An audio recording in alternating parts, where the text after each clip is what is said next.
찬양하라 내 영혼아, 내 속에 있는 것들아 다 찬양하라.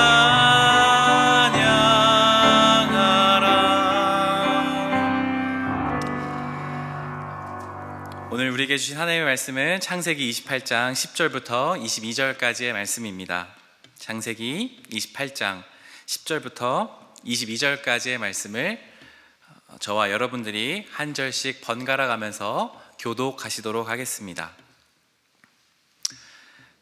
야곱이 브엘사바에서 떠나 하란으로 향하여 가더니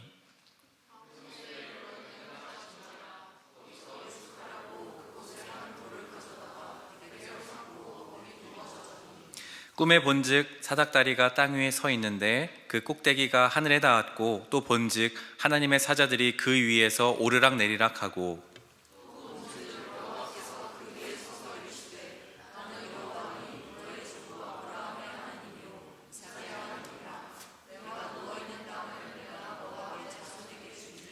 내 자손이 땅의 티끌같이 되어 내가 서쪽과 동쪽과 북쪽과 남쪽으로 퍼져나갈지며 땅의 모든 족속이 너와 내 자손으로 말미암아 복을 받으리라.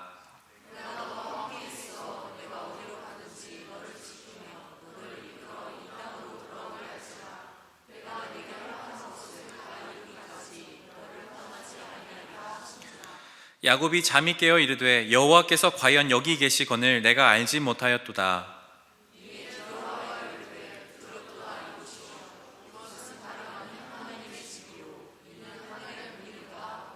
야곱이 아침에 일찍이 일어나 베개로 삼았던 돌을 가져다가 기둥으로 세우고 그 위에 기름을 붓고,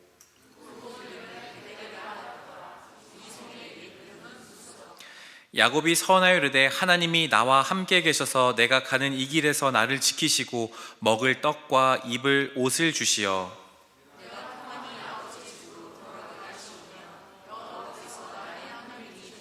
함께 읽겠습니다. 내가 기둥으로 세운 이 돌이 하나님의 집이 될 것이요 하나님께서 내게 주신 모든 것에서 10분의 1을 내가 반드시 하나님께 드리겠나이다 하였더라. 아멘. 함께 우리 캐치프레이즈 외치도록 하겠습니다. 하나님 나라 임하소서. 여러분 삶 가운데 하나님의 나라가 계속해서 임하는 귀한 복이 있기를 소망합니다. 우리 옆에 사람과 또 앞뒤 사람과 또박또박 이렇게 축복해 주시면 좋겠습니다. 당신은 봄과 같은 사람입니다. 네, 제가 말씀드렸죠. 또박또박이라고 했죠. 한 번만 더 할까요? 또박또박. 당신은 봄과 같은 사람입니다. 네, 제가 뒤에 앉아 있는데 우리 다음 회장님이 또 이렇게 봄에 관한 딱 기도를 시작하시면서, 또 우리 시온 찬양 때도 아름다운 한 찬양을 하면서 봄과 같고 막 그런 가사가 나오는데, 여러분들 얼굴 딱 보는데 진짜 봄 같은 거예요. 너무 예쁘시고 멋지셔가지고 너무 반갑습니다. 그래서 그렇게 인사를 갑자기 하고 싶었어요. 뒤에 우리 태준 형님도 오랜만에 1층에서 예배를 드리시고 너무너무 반갑습니다. 우리가 지난주 말씀은 아브라함의 말씀을 들었죠. 이삭을 바치라 하는 말씀 앞에 순종해서 하나님께 이삭을 드렸던 아브라함, 그 이야기를 우리가 배웠습니다. 그리고 나서 이제 하나님께서 약속하신 복이 이 순종을 통해서 아들 이삭, 그리고 그 뒤를 이어서 계속해서 대를 이어가며 하나님의 나라와 그 언약들이 이루어지는 내용들이 창세기에 계속해서 등장하고 있습니다. 오늘 창세기 28장의 말씀은 이제 야곱에 관한 이야기를 나누려고 합니다. 아브라함 그 아들이 바로 이삭, 그리고 이삭의 아들이 바로 야곱입니다. 이 야곱은 그 형이 있었습니다. 아버지 이삭이 야곱을 낳았을 때는 이제 2명의 쌍둥이가 태어났었습니다. 태중에서 아이가 2명이 쌍둥이가 임신했었는데요, 태어나서 보니까 첫째 아들은 막 몸이 털이 많았습니다. 첫째 아들은 태어나자마자 털도 많았고 몸이 붉었습니다. 그리고 자라나면서 이 첫째 아이는 들에서 뛰어놀고 사냥하면서 사는 사람으로 자라났다라고 성경에서 기록합니다. 그래서 그의 이름이 에서입니다. 에서라는 이름 자체가 털, 붉다 이런 뜻이거든요. 그리고 형 에서가 태어날 때, 쌍둥이가 바로 태어날 때 바로 뒤이어서 야곱이 태어났는데 야곱은 그 형 에서의 발꿈치를 붙잡고 태어났다고 기록합니다. 그래서 그 이름이 야곱입니다. 야코프라는 히브리어를 보면 그게 발꿈치란 뜻이거든요. 그게 뭐냐면 발꿈치를 잡다, 붙잡다 이런 뜻이에요. 그 말을 잘 풀어보면 속이는 사람이라는 뜻을 갖고 있습니다.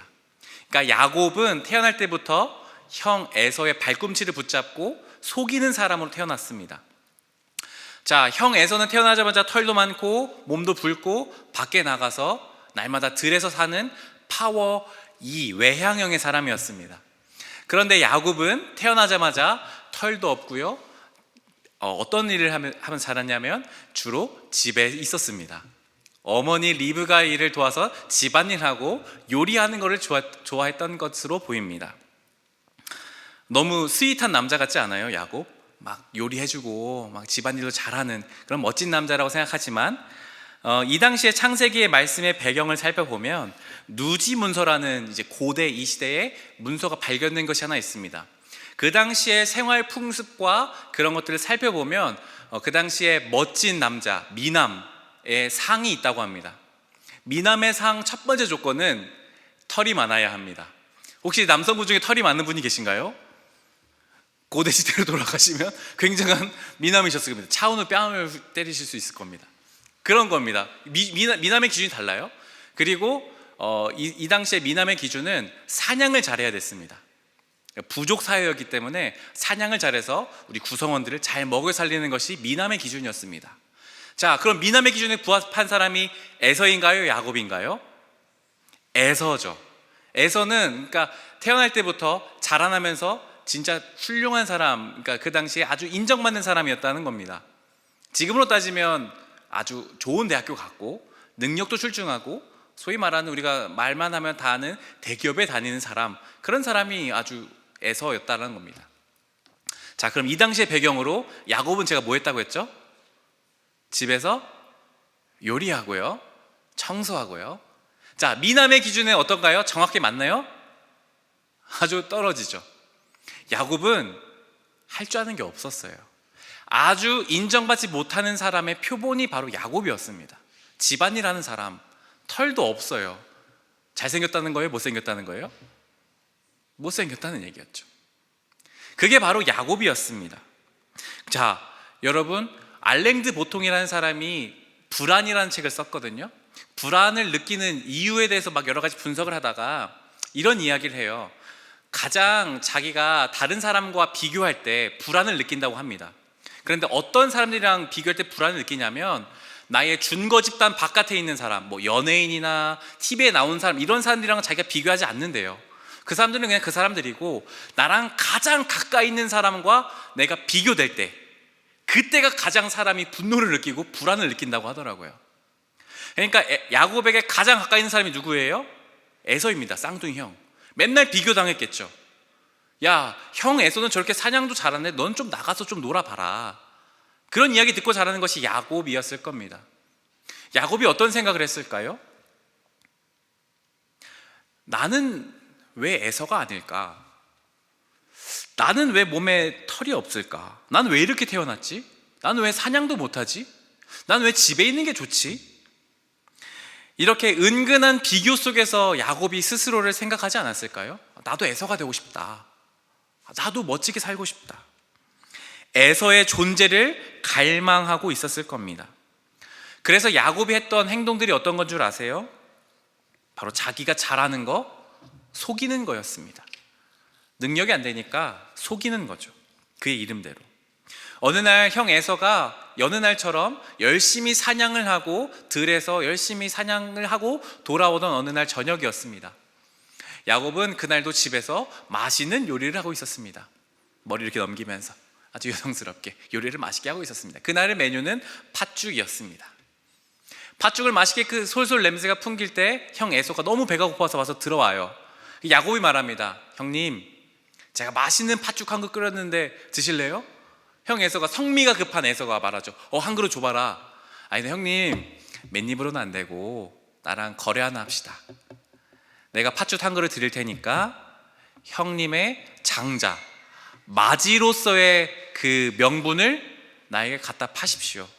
나랑 거래합시다 얘기해요.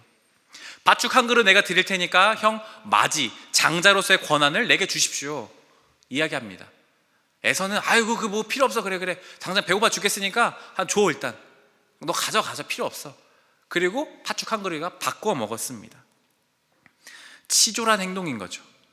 형 에서가 되고 싶지만 될 수 없으니 몰래 속이는 겁니다. 아주 형이 배고픈 그 연약한 상태에서. 그뿐 아니었습니다. 어느 날 아버지가 이삭이 에서를 부릅니다. 에서야, 내가 이제 곧 죽을 때가 다 되었다. 내가 맛있는 음식을 먹고 내가 죽기 전에 장자인 너에게 마음껏 축복하고 싶구나. 가서 맛있는 요리 하나 해와라 하고 말합니다.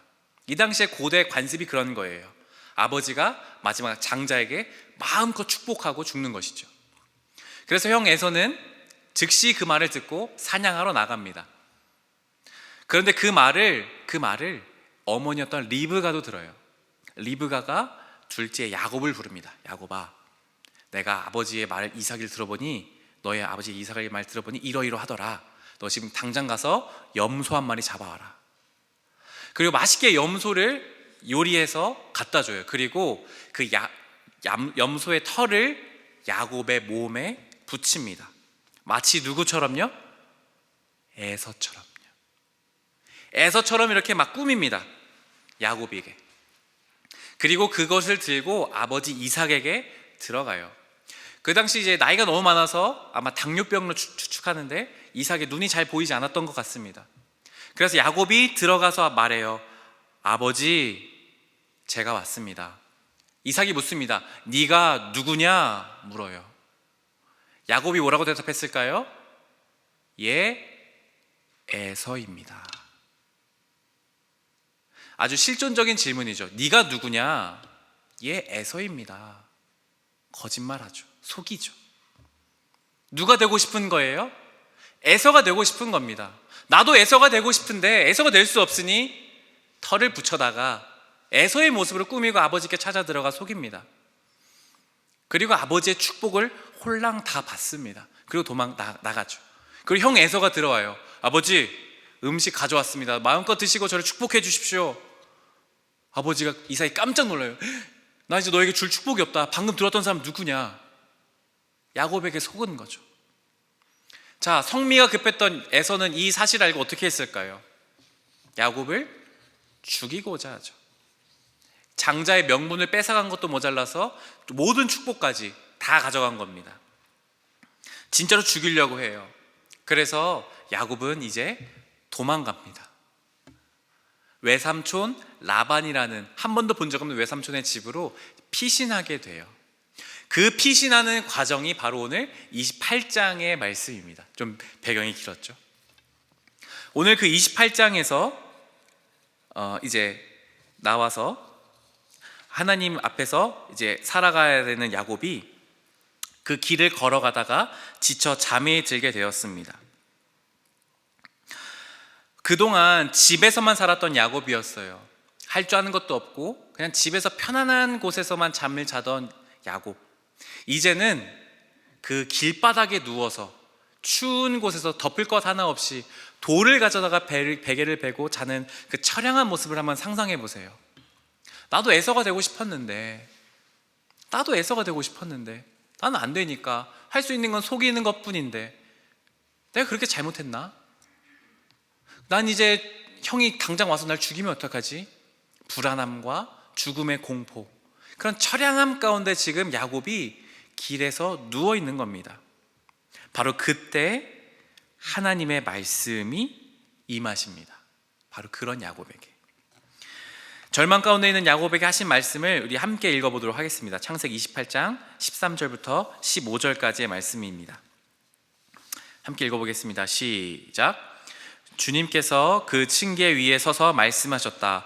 나는 주 너의 할아버지 아브라함을 보살펴준 하나님이요 너의 아버지 이삭을 보살펴준 하나님이다. 네가 지금 누워있는 이 땅을 내가 너와 너의 자손에게 주겠다.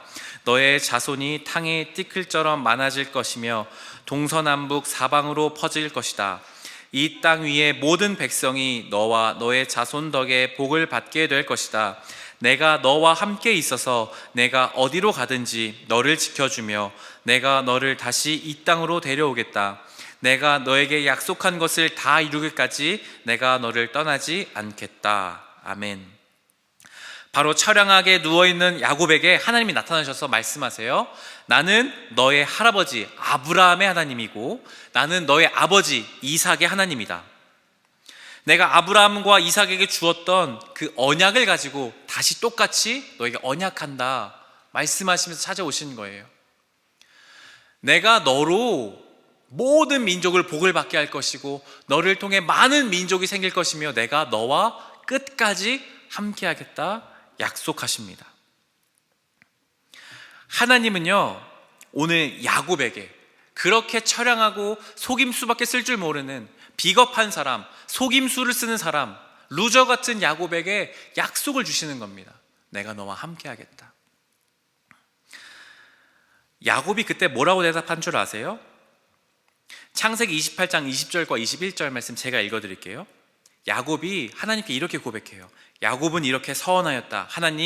하나님께서 저와 함께 계시고 제가 가는 이 길에서 저를 지켜주시고 먹을 것과 입을 것을 주시고 제가 안전하게 저의 아버지 집으로 돌아오게 해주시면 주님이 저의 하나님이 되실 것이며 라고 고백합니다. 맨 마지막에 잘 보세요.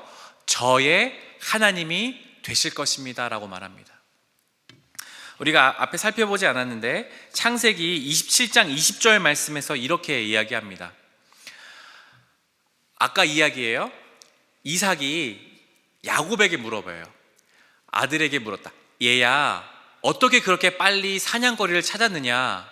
아버지 이삭에게 찾아갔던 야곱에게 물어보는 거예요. 너무 빨리 오니까. 아버지께서 섬기시는 주 하나님이 일이 잘 되게 저를 도와주셨습니다. 지금 누구의 하나님으로 고백하나요? 아버지께서 섬기시는 하나님이라고 고백해요. 야곱에게 하나님은 누구의 하나님이에요?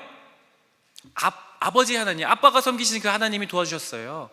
귀로 듣던 그 아브라함 할아버지 하나님이 덜 도와주신 거예요.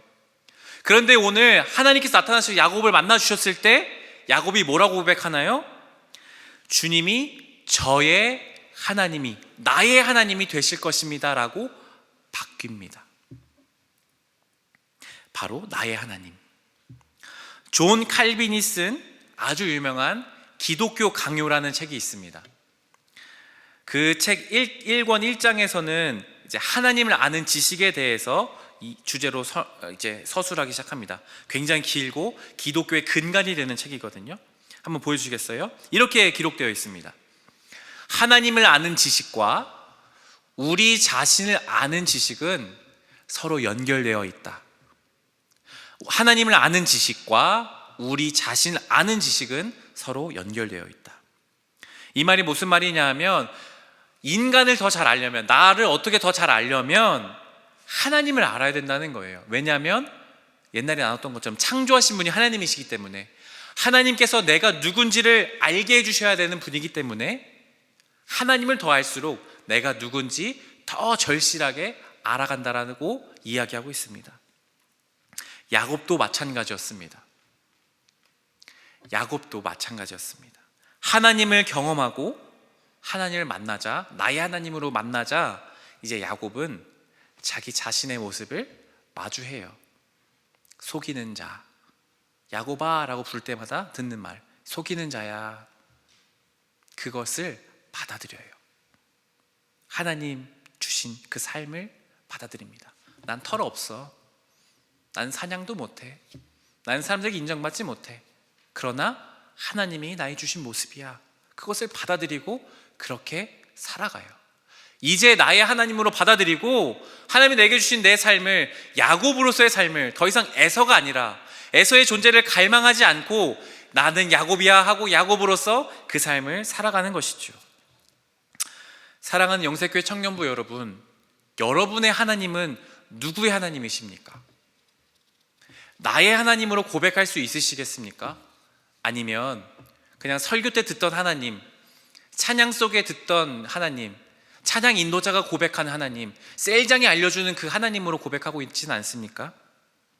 오늘 우리는 나의 하나님을 만나고 나의 하나님으로서 야곱처럼 고백할 수 있어야 합니다. 그때에만 진정한 나를 받아들이고 나로서, 바로 나로서, 다른 사람이 아니라 나로서 온전하게 살아갈 수 있는 것입니다. 그 이후에 야곱의 인생은 어땠을까요? 하나님을 나의 하나님도 고백했고 하나님께 언약도 받았고 이제 나로서 야곱으로서 살아가니까 아주 잘 살았겠죠? 멋진 삶이 펼쳐졌겠죠? 그 이후에 성경을 기록을 보니까 그렇지 않았습니다. 야곱이 어떤 일을 당하냐 하면 외삼촌 라반의 집을 가서 노동력 착취를 당해요. 외삼촌 라반의 집에 갔더니 그 두 딸이 있더랍니다. 근데 둘째 딸이 너무 예쁜 거예요. 라헬이 너무 예뻐요. 그래서 외삼촌에게 말합니다. 외삼촌, 제가 둘째 따님이 너무 예쁘니 제가 당신을 위해서 7년 동안 일하겠습니다. 그러면 저 딸을 저에게 주십시오. 외삼촌 라반이 약속해요. 오케이, 내가 꼭 주마. 그래서 7년을 하루같이, 일주일같이 그냥 밤낮 없이 열심히 외삼촌 라반의 집에서 열심히 일했습니다. 자, 그리고 이제 결혼하는 날이 되었어요. 그날 첫날 밤이 되었습니다. 깜깜한 밤에 첫날 밤을 치르고 다음날 아침이 되었는데 어여뻐야 됐던 라헬이 아니라 언니 레아가 있던 겁니다. 자, 야곱도 지금 뭘 당했나요? 속임 당했죠. 야곱 자신이 속였던 그 삶 그대로 돌려받습니다. 외삼촌 라반의 집에서 그렇게 여러 번 속임을 당해요. 그런 삶이 바로 야곱이었습니다. 그러나 야곱은 그 삶을 끝까지 살아냅니다. 하나님께서 나의 하나님이 되어주신다는 삶은, 야곱으로 산다는 삶은 어떤 대단한 복을, 이 세상에서 잘 되는 것을 보장해 주는 것이 아닌 것 같습니다. 사업한다고 해서 사업이 날마다 성공한다는 것도 아니고요, 학업이 날마다 A+를 항상 받는 것도 아닌 것 같습니다. 그러나 진정으로 나의 하나님을 고백하는 삶은 무엇이냐면, 속임을 당할지라도 그냥 야곱으로서, 나로서 살아가는 것이죠. 에서처럼 더 이상 사냥하려고 애쓰지 않습니다.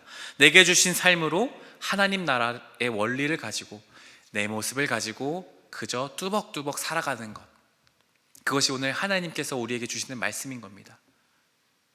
누구의 하나님으로 고백하고 계십니까? 그리고 여러분 누구로 살고 계십니까? 찬양팀 잠깐 올라주시겠어요?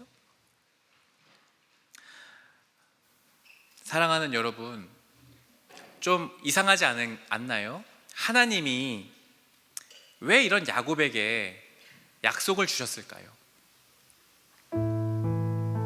야곱은요 진짜 치졸하고 옹졸해요. 속이는 사람입니다. 거짓말하는 사람입니다. 자기가 할 줄 아는 거 없으니 거짓말로 뺐습니다. 하나님이 그런 사람 벌하셔야 되지 않을까요? 그런데 하나님은 그 야곱에게 찾아오세요. 절망하고 연약하고 사람들에게 소외되어 있는 그 야곱에게 약속해 주시죠.